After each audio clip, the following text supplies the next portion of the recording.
मित्रों, वैदिक ज्योतिष केंद्र में आपका स्वागत है। आज हम बात करने वाले हैं वैदिक ज्योतिष केंद्र के अंतर्गत जानेंगे कौन सा ग्रह आपको धन लाभ करवाएगा, कौन सा ग्रह आपका धन का कारक है, कौन सा ग्रह आपके धन की कमी को पूरा कर सकता है और कब आपका वो ग्रह धन की स्थिति को परिपूर्ण करेगा। तो कुल मिला के मैं बात करने वाला हूँ धन के कारक ग्रह को पहचानने का तरीका। तो सबसे पहले हमें ये जान लेना है कि धन के जो भाव होते हैं वो कौन कौन से हैं। दूसरा भाव, चौथा भाव, सातवां भाव, 10वां भाव, 11वां भाव, ये धन से विशेष संबंध रखने वाले भाव माने जाते हैं। ठीक है। ग्रह की बात करूं तो गुरु धन का कारक है, वहीं शुक्र जो है लक्ष्मी का कारक है। आयस धन, उपयोग धन, ये दोनों ग्रह अपना अपना मार्गदर्शन तय करते हैं, लेकिन इनके सपोर्ट में रहने का भी कोई कारण होता है। वो ग्रह कौन सा होता है? तो अब हम सपोर्टर के रोल की बात अगर मैं करता हूँ तो यहाँ पर जो कारक होता है चंद्रमा है और यहाँ पर जो कारक होता है वो बुध है। इनको धन में सपोर्ट करता है कौन? बुध, और इसको धन में सपोर्ट करता है चंद्रमा। तो ये चार महत्वपूर्ण ग्रह होते हैं जो व्यक्ति को धन से स्थितियों को जोड़ते हैं। कारण क्या है? ज्ञान, मन या लगन। ठीक है, ज्ञान या लगन, दो से धन की प्राप्ति, इधर बुद्धि और इधर ऐश्वर्य या कला कह दीजिए, इससे धन की प्राप्ति। और कोई कारण है नहीं धन की प्राप्ति। तो अब हम कुंडली में बात करें कि जो लग्न होता है, लग्न में भी कारक को निकालकर हमें जानना होगा कि भाव के संबंध की स्थितियों को कैसे देखें। वैसे अर्थ त्रिकोण की जब मैं बात करता हूं तो वो अर्थ त्रिकोण क्या होता है?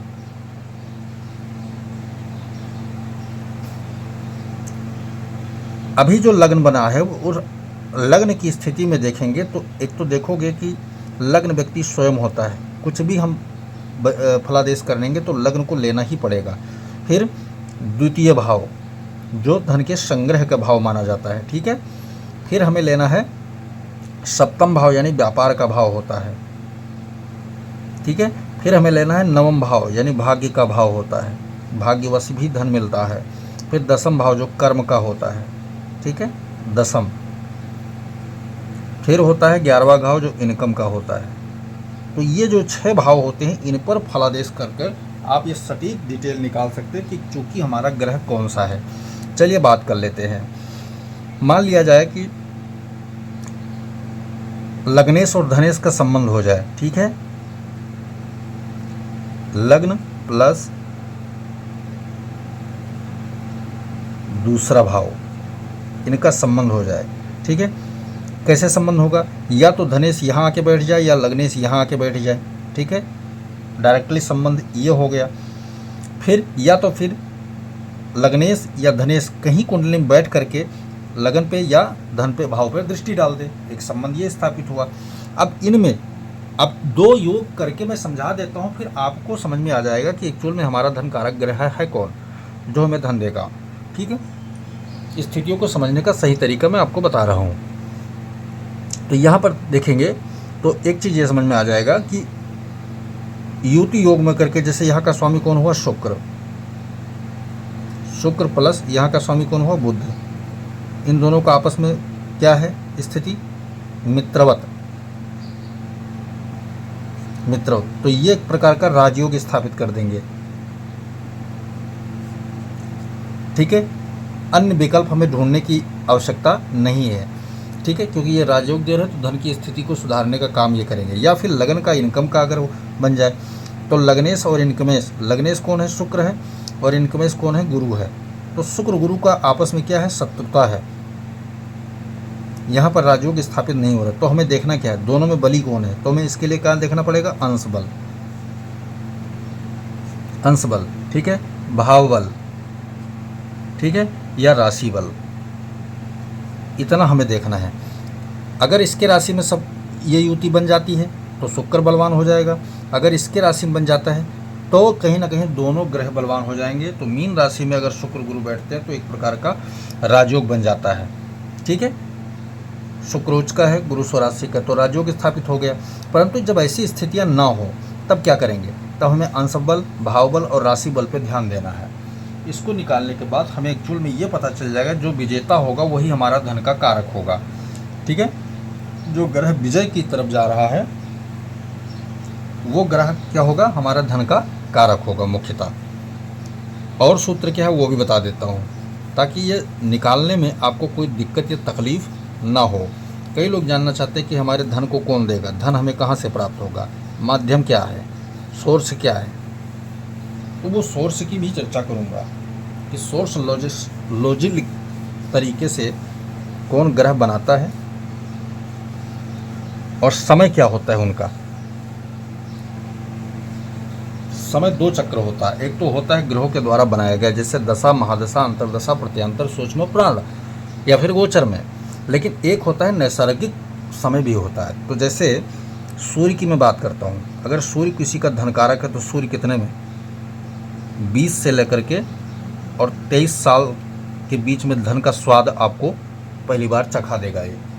ठीक है, चंद्रमा की बात करूँ, चंद्रमा नैसर्गिक बात कर रहा हूँ, चंद्रमा की बात करूँ तो 17 वर्ष से लेकर के 21 वर्ष में पहली बार धन का स्वाद आपको ये चखा देगा। ठीक है, गुरु की बात करूँ, गुरु 16 वर्ष से लेकर के 25 वर्ष की आयु में जो है आपको धन का स्वाद ये चखा देगा। अगर फिर आगे का भी भाव बनता है, ऐसा नहीं कि ये वो है, किसी को इसमें मिल सकता है। तो अगर सूर्य की दूसरी नैसर्गिक स्थिति की मैं बात करूं तो सूर्य की दूसरी नैसर्गिक स्थिति बनती है 28 साल से लेकर के 36 साल के बीच में, ये धन की स्थिति जरूर बनेगी। ये है पूरी तरह, जब तक हम ये कैलकुलेशन नहीं जानेंगे। शुक्र की बात करूं 26 से लेकर 29 साल, ठीक है, ये होता है। शनि की बात करूं 28 साल से लेकर के 35 साल। राहु की बात करूं 36 से लेकर के 42 साल। केतु की बात करूं तो केतु की सेम स्थिति, राहु केतु की सेम स्थिति है। ठीक है, लेकिन एक सूत्र में, जैमिनी जी के एक सूत्र है, उसमें केतु को कहा गया है तत्कालिक सुखी ग्रह। तो इनको 21 वर्ष से लेकर के और 27 वर्ष के बीच का भी टाइम लिया गया है। बुध की बात करूं कि बुध ग्रह क्या होता है, बुध ग्रह जो है 24 वर्ष से लेकर के और 30 वर्ष के बीच में कहीं ना कहीं धन का व्यवस्था आपको पहली बार करवाई देगा। तो ये इनके ग्रहों की नैसर्गिक स्थिति है, नैसर्गिक प्रभाव है। ठीक है, नैसर्गिक प्रभाव है।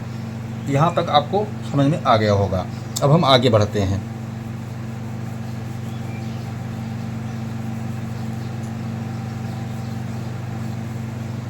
आगे जब हम बढ़ेंगे लॉजिक तरीके से,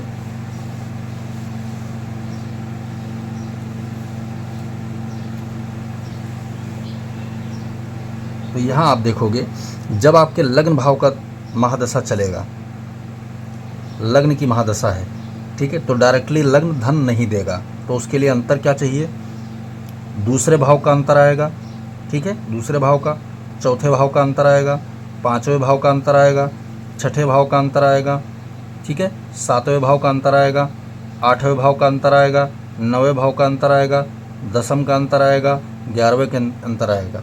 इतने भाव का अंतर अगर लग्न के साथ आता है तो लग्न ज़्यादा संभावनाएं पैदा करता है धन लाने के लिए। ठीक है, वहीं महादशा की बात करो तो दूसरे घर का, चौथे घर का, पांचवें घर का, सातवें घर का, ठीक है, सातवें घर का, नौवें घर का और 10वें घर का और 11वें घर का, इन महादशा में आपको धन 100% मिलेगा ही मिलेगा। क्योंकि इनके ग्रह कैसी भी स्थिति में बैठे हो, धन थोड़ा और ज़्यादा हो सकता है, लेकिन धन की स्थिति बनेगी ही बनेगी आपके कुंडली में। तो ये धन आने का योग आपके कुंडली में तैयार करते हैं पूरी तरह। कम ज़्यादा हो सकता है, कम ज़्यादा की स्थिति को निकालने का तरीका मैंने बताया ही कि उस घर, जैसे मान लीजिए द्वितीयेश का महादशा चल रहा है। ठीक है, द्वितीयेश का व्यक्ति के महादशा लग रहा है। ठीक है, अब वो अपने राशि में बैठा है तो कोई बात नहीं, डायरेक्टली दे देगा। ठीक है, मित्र राशि में बैठा है तो थोड़ा घुमा के देगा, लेकिन दे देगा। उच्च होके बैठा है तो शीघ्र देगा। ठीक है, लेकिन शत्रु राशि में बैठा है, नीच होके बैठा है, अस्त होके बैठा है, तो वो स्थिति क्या करेगा? विलंब योग बनाएगा थोड़ा। विलंब योग बनाएगा। लेकिन चूंकि उसका स्वभाव है धन देना तो वो देगा जरूर। ठीक है, विलंब योग बनाएगा, संघर्ष करवाएगा थोड़ा सा, लेकिन जो कि स्वभाव जिसका जो है वो स्वभाव तो प्रकट करेगा ही करेगा। संसार में सबकी दवा है लेकिन स्वभाव की दवा नहीं है। जिसका जो स्वभाव हो उसका वो फल देगा ही देगा। ठीक है, ये बात आपके समझ में आ गई। अब मैं बात करूं कि वो अपने स्वभाव का ऐसा भी योग होता है कि व्यक्ति का स्वभाव परिवर्तन हो जाता है। तो ग्रहों का भी ऐसा होता है। मान लिया ग्रह, यही बुध को हम ले लेते हैं, बुध खराब भाव में जाकर बैठ जाए 6, 8, 12 में, और वहाँ जो बैठने की राशि है वो भी विपरीत की स्थिति में हो,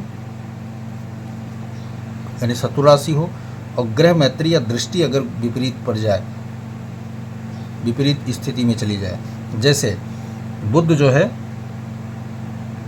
1, 8, 9 और 12 इन राशियों में अगर बुध जाके बैठता है और मंगल गुरु की दृष्टि का शिकार हो जाता है, तो ये अपनी स्थिति को चेंज कर देगा, आपको धन नहीं देगा। क्या देगा फिर? धन को नष्ट करने का काम करेगा। आई बात समझ में? धन को नष्ट करने का काम यहाँ बुध आपके लिए करेगा। यहाँ तक सूत्र आपके समझ में आ गया होगा। अब मैं आपको एक सूत्र और बता देता हूँ। यहाँ तो हमने कहा नष्ट करने का, स्थिति को बना के दिखाया आपको, लेकिन एक स्थिति और व्यक्ति के जीवन में आता है जब व्यक्ति कुछ भी नहीं करता है और फिर भी धन प्राप्ति हो जाती है। तो वो स्थिति क्या है वो समझना जरूरी है। ठीक है, वो समझना जरूरी है। कौन सा? दूसरा भाव, 9वां भाव, 11वां भाव, ये महत्वपूर्ण रखते हैं। धन, इकट्ठा, भाग्य और इनकम। ठीक है, इनकम, इनका संबंध लगन से, पंचम से, सप्तम से, अगर किसी न किसी तरीके से, और एक दशम से भी किसी न किसी तरीके से अगर इनका संबंध बन रहा है, तब फिर जब इनकी दशा महादशा आएगी, जैसे इसकी दशा इसका अंतर, इसका दशा इसका अंतर, तो ये व्यक्ति को कम कार्य करे या कार्य करे ही ना, तो भी धन लाभ होगा। एक तो ये स्थिति होगी। दूसरी स्थिति क्या है कि इन्हीं दो ग्रहों के संसर्ग के बाद, इन्हीं दो ग्रहों के संसर्ग के बाद राहु, केतु, ये दो ग्रह ऐसे हैं जो फैलाव लेते हैं, किसी भी स्थिति परिस्थिति को फैलाव लेते हैं। इन्हीं दशा महादशा अंतर में अगर धन आपको कम मिल रहा है, मान लिया था कि 50,000 रुपये महीने आप सैलरी कमा रहे हैं, ठीक है, या किसी कारण से आपके पास आ रहा है, तो जब राहु का अंतर आ जाएगा तो ये बढ़ा के चाहे 60,000 ही करे, राहु उसको वायरल करेगा, फैलाएगा। ठीक है, फैला देगा। गुरु आ जाएगा तो आपको क्या करेगा, 50 को 50 में कन्वर्ट भी कर सकता है अगर स्थिति सही है गुरु की। तो ये ग्रहों का नैसर्गिक स्वभाव होता है, कब किस प्रकार धन तुम्हें प्राप्त होगा। वीडियो पसंद आए तो लाइक करें, शेयर करें, सब्सक्राइब करें, साथ में बेल आइकन का बटन जरूर दबाएं ताकि हमारा नया लेटेस्ट वीडियो आप तक जरूर पहुंचे। जय सिया राम।